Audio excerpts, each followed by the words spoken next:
Hi guys, this is Hard Reset Info channel and today I will show you how to take long screenshot on your VIVO Y19.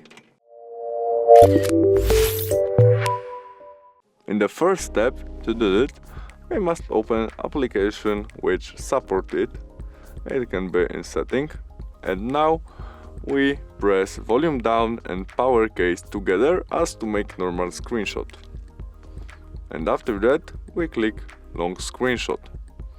Now we must add some information by next, and it scroll our screen and next,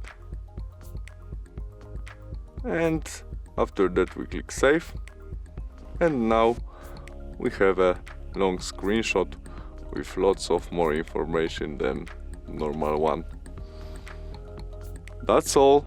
Thanks for watching. Bye.